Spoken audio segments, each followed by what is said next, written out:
여러분 안녕하세요. 3월 15일 화요일 아침입니다. 하나님께서 오늘도 참 좋은 날 선물로 주셨습니다. 말씀 보면서 기도하면서 하루 시작하도록 하겠습니다. 오늘 같이 볼 말씀은 열왕기상 16장 29절에서 17장 7절까지의 말씀입니다. 유다의 아사왕 제38년에 오므리의 아들 아합이 이스라엘의 왕이 되니라. 오므리의 아들 아합이 사마리아에서 22년 동안 이스라엘을 다스리니라.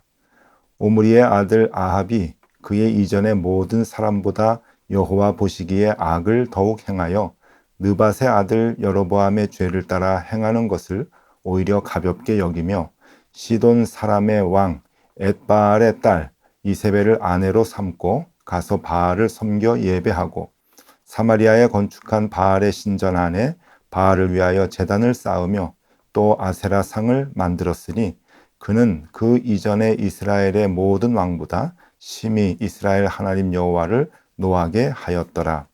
그 시대에 베델 사람 히엘이 여리고를 건축하였는데 그가 그 터를 쌓을 때에 맏아들 아비람을 잃었고 그 성문을 세울 때에 막내 아들 수굽을 잃었으니 여호와께서 눈의 아들 여호수아를 통하여 하신 말씀과 같이 되었더라. 길르앗에 우거하는 자 중에 디셉 사람 엘리야가 아합에게 말하되 내가 섬기는 이스라엘 하나님 여호와께서 살아계심을 두고 맹세하노니 내 말이 없으면 수년 동안 비도 이슬도 있지 아니하리라 하니라. 여호와의 말씀이 엘리야에게 임하여 이르시되 너는 여기서 떠나 동쪽으로 가서 요단 앞 그릿 시냇가에 숨고 그 시냇물을 마시라. 내가 까마귀들을 명령하여 거기서 너를 먹이게 하리라.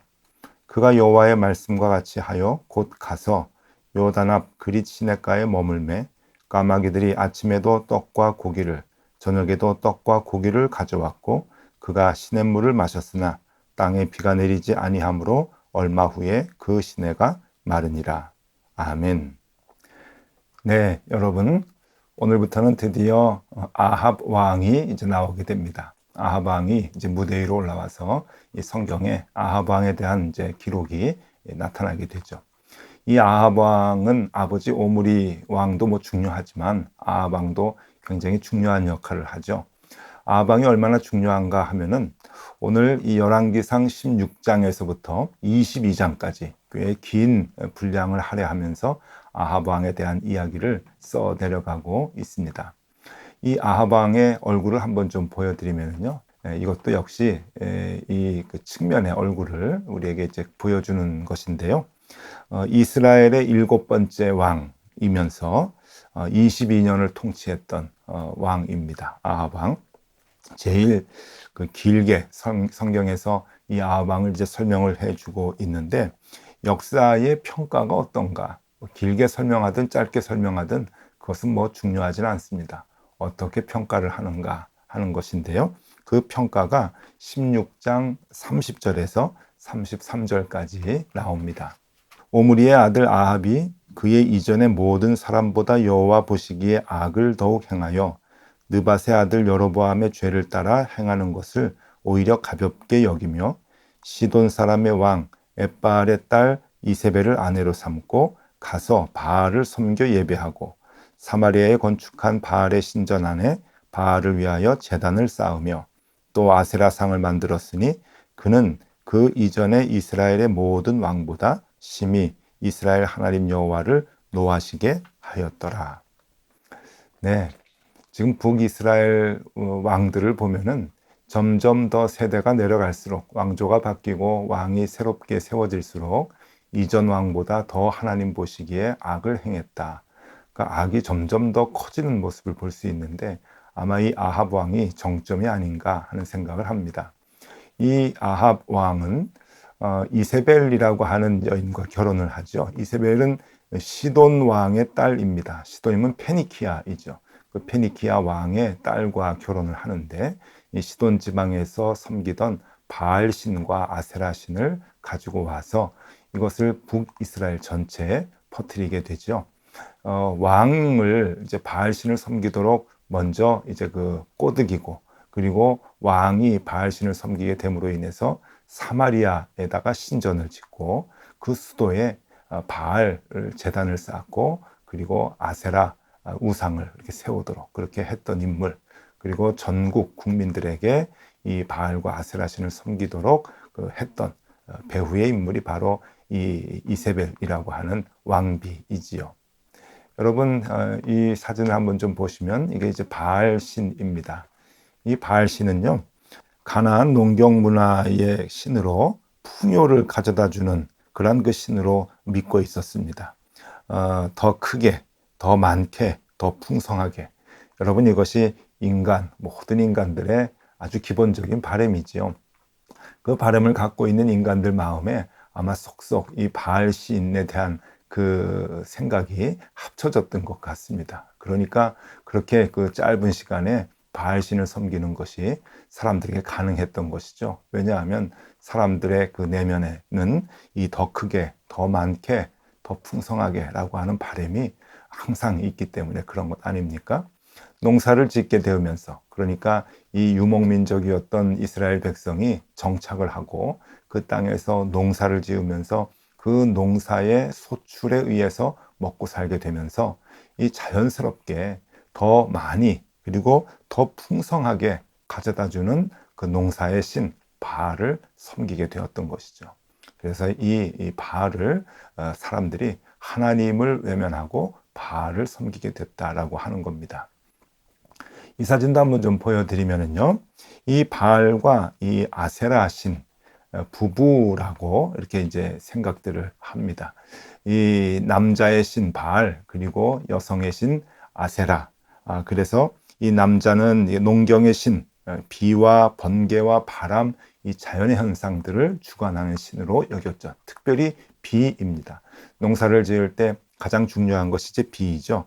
그리고 이 아세라 신은 다산의 신입니다. 그 비를 받아서 땅을 풍요롭게 해서 곡식을 잘 나게 해서 자라게 해서 풍요로운 결실을 얻게 하는 그 신이 바로 아세라 신입니다. 그래서 하늘에는 바알, 땅에는 아세라. 그래서 이렇게 부부의 역할을 하는 신으로 그렇게 함께 섬겼던 것이죠. 그래서 바알 신전에는 바알의 상은 없고 아세라 우상이 있습니다. 그래서 이 바알은 하늘에서, 그리고 아세라는 땅에서 이렇게 서로 만나서 농사가 풍요롭게 이렇게 지어지게 하는 그러한 그 의식들을 하게 되는 것이죠. 네, 시대가 점점 악해집니다. 여러분, 처음에 여로보암 왕은 북이스라엘을 이제 세우면서 단과 베델에다가 금송아지를 세우죠. 신전을 세워놓고 금송아지를 만들고 이것이 하나님이다. 백성들에게 여기에서 제사를 드리라 라고 말을 합니다. 그리고 그 뒤에 왕들은 이제 전국 방방곡곡에 여러 가지 잡다한 우상을 세우고 그 우상들을 섬길 수 있도록 했죠. 그리고 우상을 섬기도록 이제 법도 만들고 그렇게 하면서 우상이 점점 그 전국에 퍼지도록 만들었습니다. 그런데 여러분, 이제 이 아합이 왕이 되면서 바알 신과 아세라 신을 완전히 신전을 세우고 사마리아에서부터 전국 방방곡곡에 신전을 세우고 백성들에게 하나님을 섬기지 말고 바알 신과 아세라 신을 섬기도록 그렇게 만들어 놓고 있습니다. 그리고 이 아합 왕에게 시집을 온 이세벨이라고 하는 이 왕비는 이제 이 바알 신과 아세라 신을 들여온 것도 부족해서 여호와의 선지자들을 다 찾아서 죽이기 시작을 하지요. 이러한 그 복잡한 상황, 굉장히 암울한 이러한 그 상황으로 점점 더 바뀌어져 갈 때 드디어 하나님의 사람 엘리야가 등장을 합니다. 그래서 이 아합 왕의 설명을 성경에서 쭉 해줄 때 함께 등장하는 인물이 바로 엘리야이죠. 오늘 그 엘리야의 모습이 오늘부터 시작이 되는데 그 엘리야가 어떤 삶을 살았는가, 하나님 앞에서 어떻게 행동하고 하나님의 일을 어떻게 감당하게 되었는가 하는 것을 하나씩 우리가 좀 살펴보면 좋을 것 같습니다. 하나님께서는 엘리야를 이제 세우시고 엘리야에게 일을 감당하게 하시는데 여러분 하나님께서 아무나 세우시는 게 아니겠죠. 엘리야도 마음속 깊숙이 하나님을 신뢰하는 그런 마음이 있었죠. 그러니까 남들보다 다른 선지자보다 뛰어난 점들이 있기 때문에 하나님께서 엘리야를 세우셨을 텐데 엘리야의 그 모습 가운데 이런 모습이 있습니다. 하나님께서 길을 인도하시는 모습. 엘리야의 길을 인도하시는데 그 인도하실 때 엘리야는 순종하지요. 하나님께서 길을 섬세하게 계획하시고 인도하십니다. 앞으로 이제 내일 그 다음 날 이제 쭉 보면은 하나님께서 엘리야에게 어디로 가라, 어느 쪽으로 가라, 무슨 일을 하라 계속 그 길을 인도해 주십니다. 그런데 여러분 하나님께서 인도하시는 그 길을 거부하거나 아예 내 생각하고 다릅니다. 난 다른 길로 갑니다. 여기가 더 낫겠습니다. 라고 생각을 하면은 그 일이 되겠습니까? 그러니까 엘리야는 하나님의 말씀에 순종하는 그러한 자세가 되어 있던 사람이죠. 그러한 사람을 세워서 하나님께서 길을 인도하시고 일을 부여해 주신다라고 하는 겁니다. 이 지도를 한번 좀 보시면은요. 지금 제일 먼저 그 사마리아에 가서 아합 왕에게 선포하게 되죠. 이제 비가 오지 않을 것이다. 내가 말하기 전까지는 비가 오지 않을 것이다. 라고 하면서 아합과의 대결을 선포합니다. 이게 바알 신과 아세라 신과의 대결을 선포하는 것이죠. 선포하고 난 뒤에 이제 뭐 어떻게 왕에게 그런 말을 했으니 어떻게 살아남을 수 있겠습니까? 도망을 가야 되는데 하나님께서 그 길을 인도하십니다. 이 지도에 보면은 그릿 시냇가로 가라 해서 이 엘리야가 그릿 시냇가로 가는 모습이죠. 사마리아에서 요단강을 건너서 그릿 시냇가까지 가는데 여러분 이 그릿 시냇가는요 우리가 생각하는 그런 시냇가가 아니고 와디라고 말하죠. 비가 오면은 물이 흐르고 비가 안 올 때는 그냥 골짜기 모양만 형태만 있는 그런 그 와디, 중동 지역에는 이 와디가 많은데 그 와디 중에 하나입니다. 비가 왔을 때 시냇물이 조금 흐르는 그런 그 모습을 한번 좀 보여드리면은요. 여러분 이 모습이 이제 아주 깊은 골짜기죠. 와디의 모습이고요. 이게 그릿 시냇가의 지금의 이제 모습이고 뭐 예전이나 지금이나 이제 같은 형태죠. 그리고 조금 더 깊숙이 들어가면 물이 비가 올 때는 물이 이렇게 조금 흐르는 그런 그 상태이죠. 지금 이곳에 가서 이제 마실 물을 이제 마시고 이제 생존을 하는 거죠. 이제 곧 뒤에 물이 말랐다라고 이제 성경에 나오는데 지금 하나님께서 이곳으로 가라라고 말씀을 하십니다. 3절과 5절 말씀을 계속 읽어드리겠습니다. 너는 여기서 떠나 동쪽으로 가서 요단 앞 그릿 시냇가에 숨고 그가 여호와의 말씀과 같이 하여 곧 가서 요단 앞 그릿 시냇가에 머물매. 네, 하나님은 가라 하고 그는 말씀과 같이 하나님의 말씀과 같이 곧 가서 하나님의 말씀에 순종하는 모습입니다. 하나님은 인도하시고 그리고 엘리야는 순종하고. 여러분 닭이 먼저냐 달걀이 먼저냐 그렇게 얘기할 때가 많이 있죠. 이것도 마찬가지인 것 같습니다. 하나님의 인도하심이 먼저인가 순종의 자세가 먼저인가 이 두 개가 다 함께 있어야 되는 거죠. 우리가 하나님의 말씀에 순종하고자 하는 그러한 자세, 그 자세를 가질 때 하나님은 그 사람을 사용하십니다. 왜냐하면 계획은 하나님이 하시고 이루시는 분은 하나님이시기 때문에 순종하는 사람을 하나님은 찾는다라고 하는 겁니다. 자, 두 번째 우리가 엘리야를 통해서 생각할 것은요.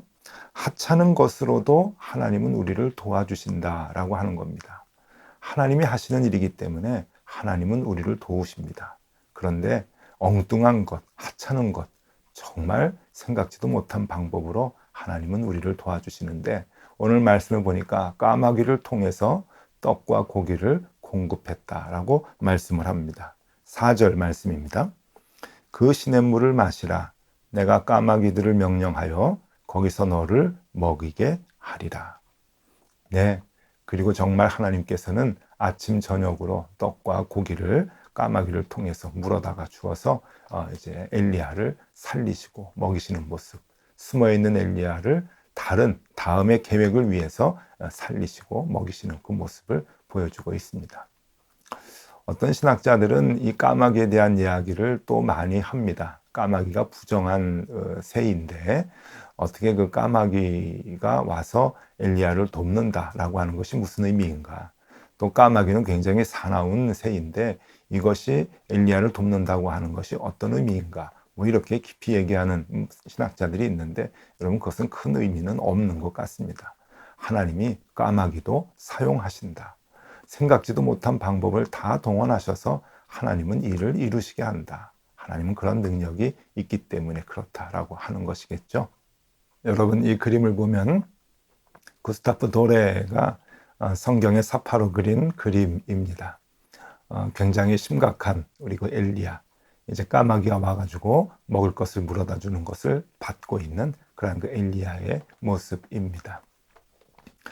자, 여러분, 하나님께서 모든 일을 계획하십니다.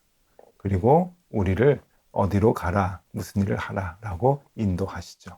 그러니 우리에게 필요한 것은 순종하고자 하는 마음과 그 음성을 듣고자 하는 열린 눈, 귀, 마음, 그것을 갖는 것이 중요합니다. 늘 하나님과 대화하고 하나님의 음성에 민감하고자 하는 그런 마음, 그리고 말씀하실 때마다 순종하고자 하는 그 마음이 우리에게 있어야죠. 그런 우리를, 하나님의 사람들을 하나님은 사용하시는데 하나님은 엉뚱한 방법, 참 하찮은 것, 미물을 동원하셔서 우리들을 도와주시고 사랑하시고 인도해 주신다. 살려주시고 먹여주신다 라고 하는 것 오늘 말씀 가운데서 배울 수가 있습니다. 여러분, 하나님이 우리의 길을 인도하십니다. 그리고 하나님은 전지전능하신 분이기 때문에, 창조주 하나님이시기 때문에 우리가 생각하지 못한 방법으로 우리를 살려주시고 인도해 주신다고 하는 것, 오늘 우리의 신앙 고백이 되면 참 좋겠습니다. 자, 오늘부터 시작하는 엘리야와 이 아합 왕의 대결의 모습 기대가 됩니다. 매 순간순간 우리에게 주시는 메시지가 우리에게 큰 힘이 되기를 빌고요. 또 우리가 하루하루 살아가는데 힘을 얻는 그러한 그 말씀들이 되기를 소망합니다. 기도하겠습니다. 하나님 아버지, 모든 일은 하나님이 계획하십니다. 그 길로 우리가 순종하며 쫓아가게 하여 주옵소서. 하나님께서 모든 것을 동원하셔서 우리를 돕고 계신다고 하는 것 믿게 하여 주시고, 생각지도 못한 방법이 하나님에게 있음을 우리가 늘 신뢰하게 하여 주옵소서. 오늘도 그 하나님을 신뢰하기를 빌며 그렇게 주님과 동행하는 하루가 되게 하여 주옵소서. 예수 그리스도 이름으로 기도드리옵나이다. 아멘. 네, 함께 기도하시겠습니다.